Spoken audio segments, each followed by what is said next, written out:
Baroness Elizaveta Alexandrovna Stroganova was born in St. Petersburg on the 5th of February 1779 into one of the richest families in Russia. The family had worked its way up from being Pomor peasants to being landowners, merchants, industrialists and statesmen. Peter the Great had bestowed the family with the title Barons of the Russian Empire. The title is held by all members of the family, and Elizabeth was literally born a baroness. She was described as a beautiful, light-hearted and cheerful person, and at the age of 16 in September of 1795, she married Nikolai Nikitich Demidoff. Several paintings exist of the Baroness and are quite popular with collectors.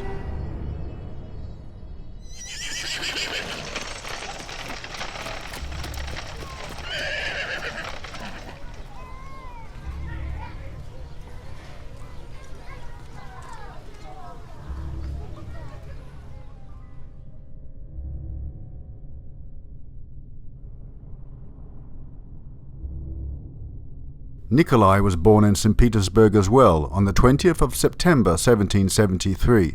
His family were mainly industrialists, with most of their money coming from mining and metal foundries. Absurdly wealthy in his own right, he entered diplomatic service and the young couple moved to Paris, France. Paris agreed with them both, but especially Elizabeth. Her social nature fit in perfectly. Nikolai was more preoccupied with increasing their fortune.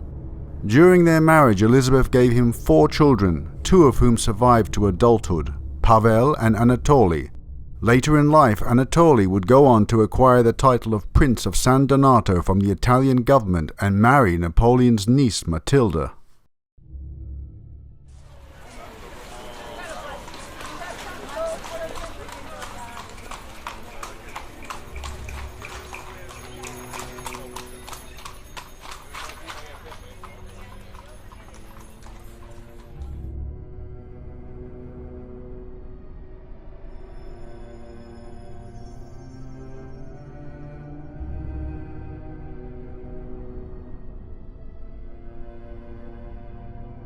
During their time in Paris, Nikolai and Elizabeth would become ardent supporters of Napoleon.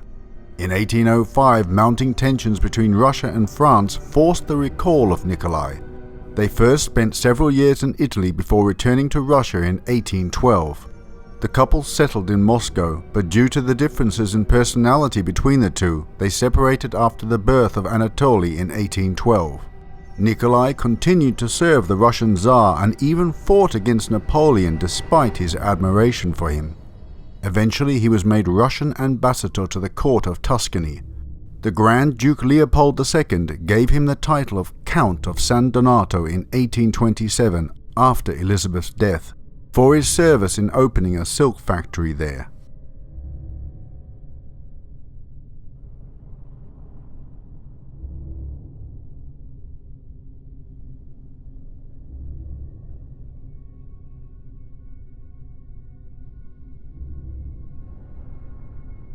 After the separation, Elizabeth moved back to Paris where she remained until her death on the 8th of April 1818. She was buried the next day in Père Lachaise cemetery. At the time the cemetery was relatively new, having opened in 1804. The cemetery gets its name from Father François de Lachaise d'Eu, commonly known as La Père Lachaise, who was confessor to King Louis XIV. Today it is one of the most famous cemeteries in the world. It is both the largest cemetery and the largest park in Paris. Millions of people visit each year to see some of the famous people buried there, including Victor Noir, Edith Piaf, Oscar Wilde, Molière, Jim Morrison, Honoré de Balzac, Frédéric Chopin, Abelard und Heloise, Theodore Géricault und Marcel Proust.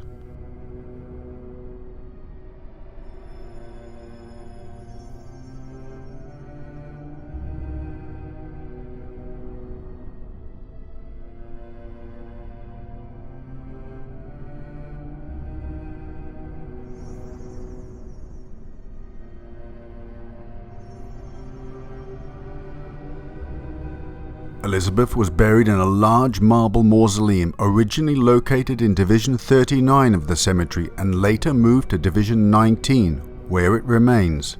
It is one of the largest tombs to this day, standing over 10 meters tall. It is overall a temple in style with large columns and symbols representing both the Stroganoff and Demidoff families around the base. It also required a lot of foundation work to ensure its stability. It sits atop a small hill and looks down upon all living and dead around it.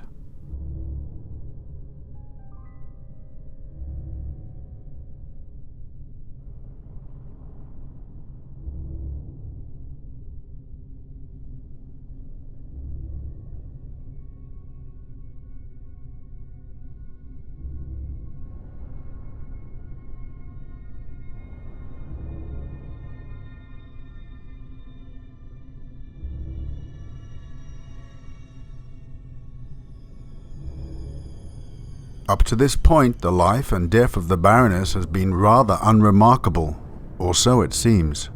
It's after her burial that her story really becomes interesting. Rumours started circulating not long after her death and articles appeared in papers. The details of the story vary and Elizabeth's title is given as Baroness, Countess or even Princess.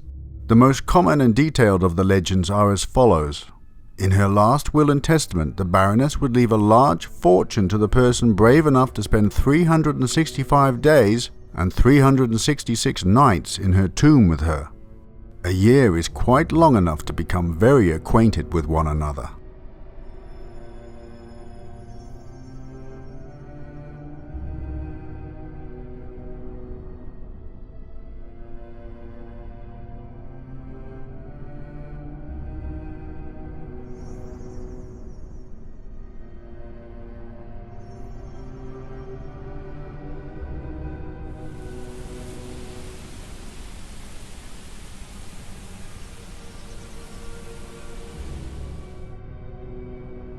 Chance to grow rich. Queer will of a Russian princess. $1 million offered to the man who will watch her tomb for the space of 1 year.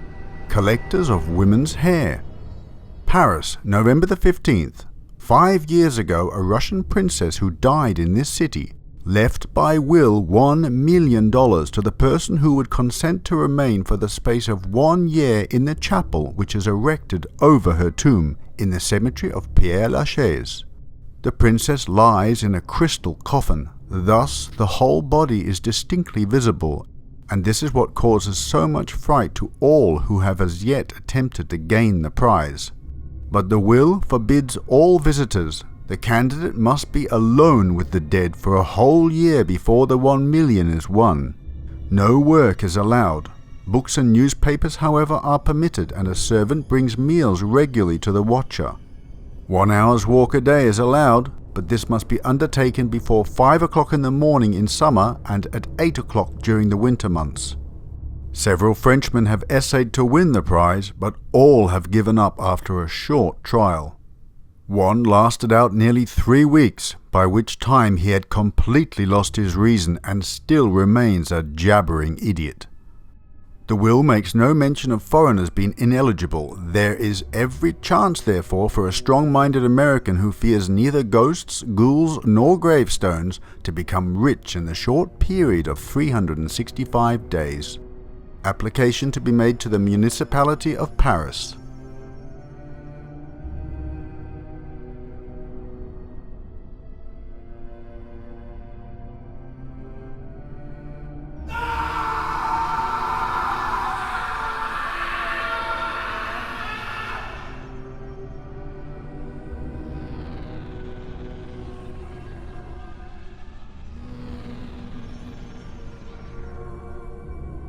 This, however, was no ordinary tomb. The Baroness was said to lay in a crystal or glass coffin in the middle of the tomb, and the walls and ceiling were said to be lined with mirrors, so that no matter which direction the person looked, they would always see her.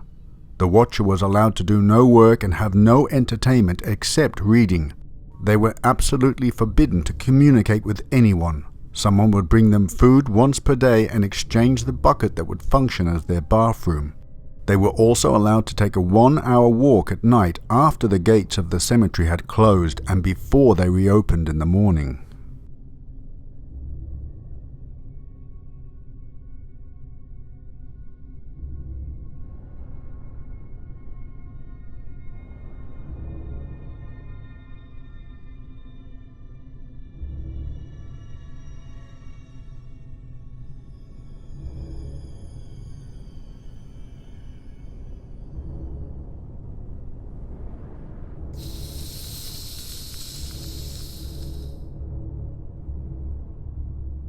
As you can imagine, the keepers of the cemetery and city officials were inundated with letters. People wrote from all over begging for a chance to take the challenge or inquiring after the authenticity of the will. After some time, the flow of letters decreased and the officials could breathe a sigh of relief. Then the story was picked up by the international papers and the floodgates opened once more. Letters came in from all over the world. It is said that several people attempted the challenge, but none made it more than a couple of weeks. Most only lasted days before screaming hysterically to be let out.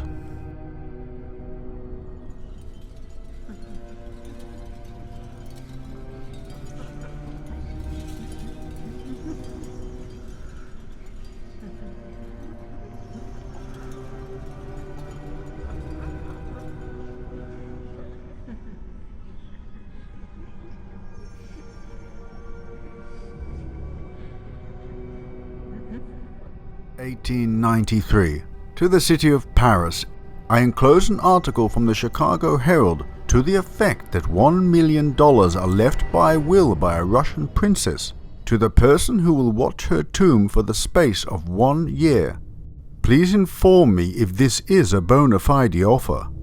If it is, please consider me an applicant of these requirements at once. If possible, send copy of the will touching on the subject, or at least give the requirements in full. And greatly obliged, yours very truly, J. H. Davis.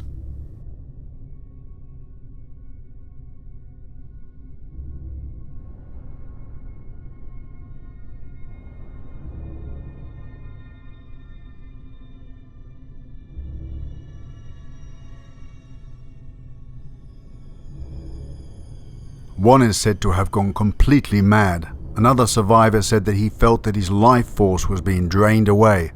Still others were said to have seen or heard unearthly things, as if the tomb were a gateway that led straight to hell. There have also been reports more recently that just being near the tomb leaves people with a sense of unease and emptiness. Most don't linger.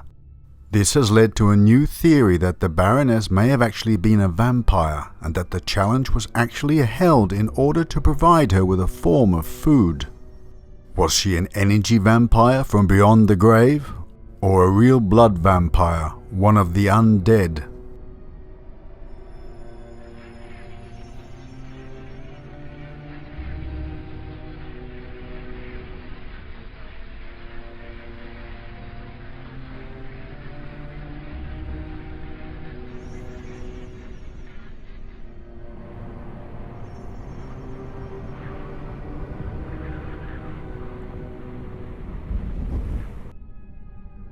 Many point to the symbols on the tomb as well as wolf's heads and bat sculptures, and the symbol of a knot, thought to be the Knot of Hercules, symbolizing the link between life and death.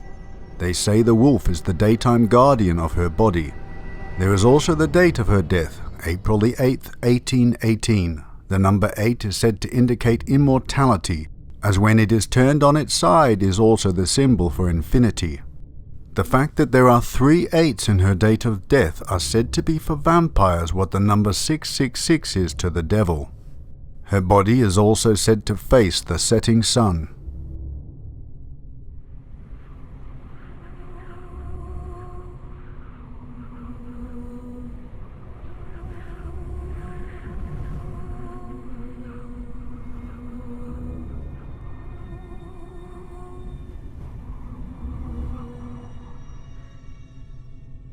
Is the challenge still open? Is it even true? Is the Baroness a vampire? We will probably never know. We do know that the Baroness was a real person, and that her tomb still stands to this day in the cemetery of Père Lachaise. We also know that the articles were really printed in newspapers, and that many letters of inquiry were sent. As to what is written in the will or whether she really is a vampire, no one seems to know for sure.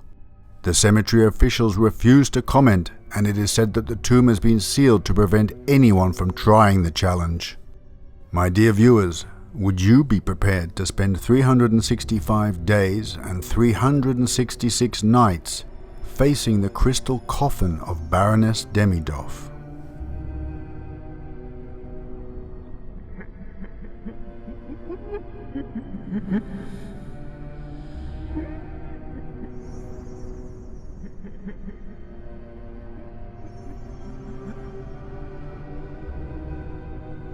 Well, my dear friends, I hope you enjoyed that little eerie gem from the past. This story was researched and written by Sarah once again. Thank you so much, Sarah. I actually suggested that she research this story because I had read about it and it had tickled my fancy, and she's done a great job as usual. Yeah, nice and creepy, Sarah. Yeah, you've done really well, my friend, and yeah, a big round of applause for Sarah. And also, yes, a big hello to all my regulars here and a warm welcome to any newcomers. And no doubt many of you will already have seen my video on YouTube about YouTube's demonetization tactics. So, yeah, I think I'm going to be concentrating more on Patreon now, which will be great for you guys. Yeah, I'm not going to give up altogether on YouTube, but there's going to be less there and hopefully more here. That's what I'm going to be aiming for. Definitely the historical features will be here, and as I say, occasionally for YouTube, but less.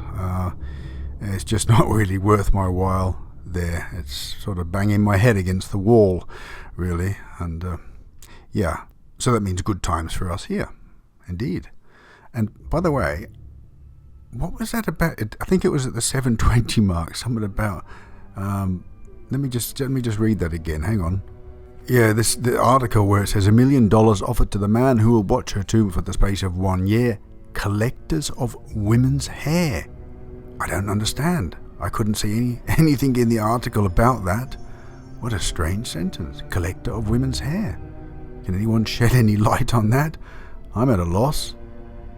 Yeah, anyway, on to the next scene.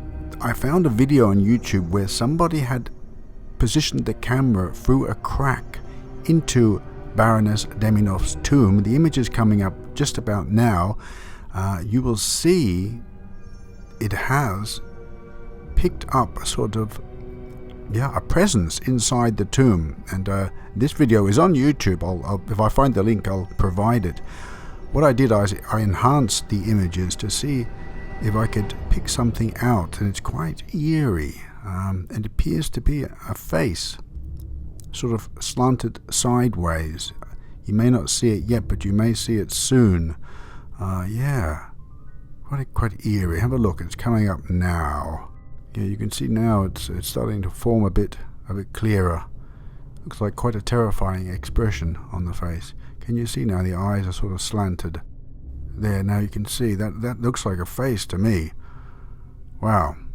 Creepy indeed, my dear Oddies. Very creepy. Tell me what you think of that. Anyway, I'm going to sign off now. I'm going to love you and leave you. Always look forward to your feedback. Please thumb up, even though it's Patreon. I love to see those thumbs up. I'd love to hear your feedback. And thank you, as always, for your support. Looking forward to more fun times, more creepy times, more interesting vintage crime, etc. Take care, my friends. Bye-bye. By the way, I nearly forgot. I just wanted to ask you what you thought about podcasts every so often. Niffy once asked me what a podcast is. It's basically like an audio reading, like an audio book. I might start reading some chapters from, say, Lovecraft or Poe. Without all the animation, so it would save me some time. So this would not be instead of the historical features, of course. This would be an extra thing that maybe I can fit in also in that month. Yeah, just reading chapters from books, or a few chapters at a time, with just like one or two images on the screen. It's basically about the voice and you're being read to. So let me know what you think about that. I've been pondering this idea. I look forward to your feedback on that, and now I really am going again. Take care, my friends. Bye-bye.